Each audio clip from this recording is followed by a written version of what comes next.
Goma, someone didn't show. Three, do him nod.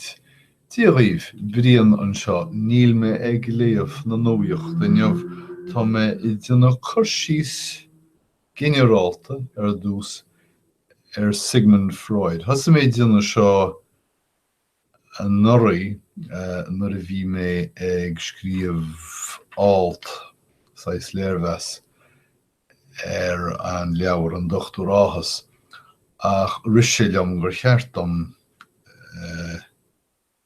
an taide rinne mé a riint le daoine seachas é ágail fápéir agus a chaithh amach. Theiscéal Sigmund Freud an iontain déama níos críochnúlaí ná aine eile a tháinig roimhe.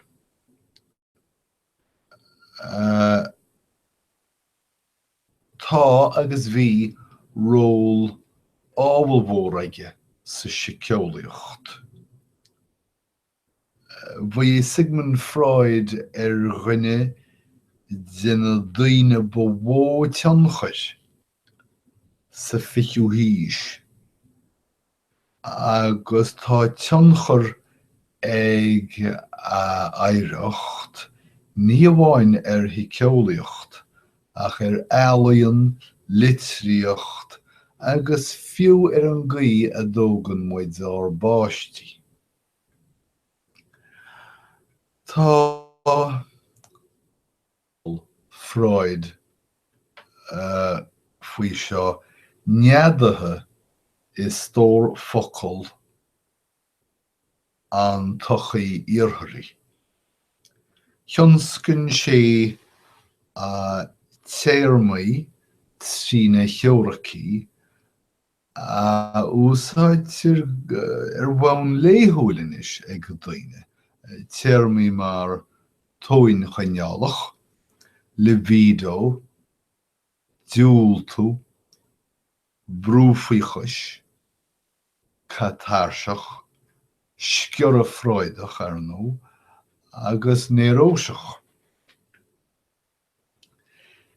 Shred Freud nuair a bhíonn muid ar niompar féin, dúine nó do dhaoine eile, sé sin trí gníomhaíocht chomhaisach, is anmh a thugann muid cúntas fíor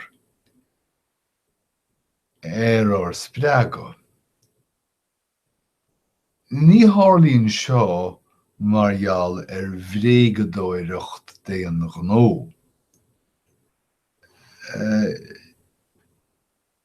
Is fíor leis an duine déana daoine eile a cheala go héasca.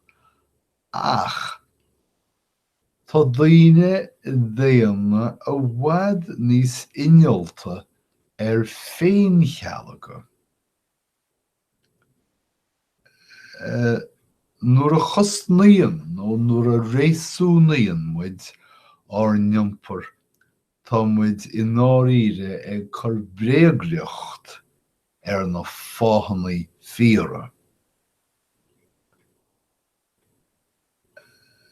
Cha Freud mór chuide aibre ag géirí conas an dúithníocht caolchúiseach saortha seo a shreabh is tócha. Dúithníocht a ghoiléiríonn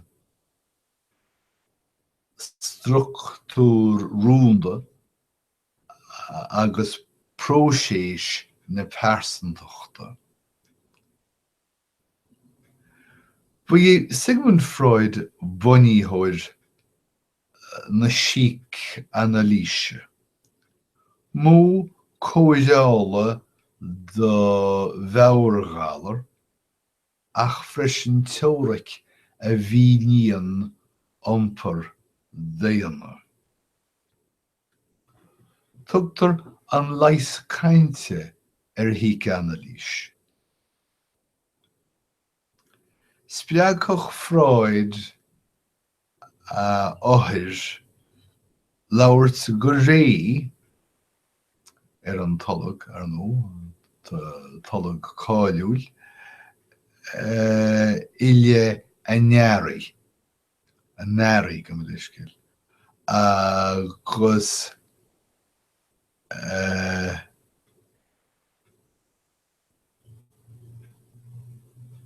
léiriú a thuairt ar a méid a bhí ar a iontin, ar a níntin a chuí. Sin a méid don láinneamh, bhaid mé caint an chéadú eile faoi chás Anna ó. So, feiceadh mé an chéadú eile don chaint faoi sin. Tógaí go bogad, tásúla go mbeidh lá deasa go léir. Slán.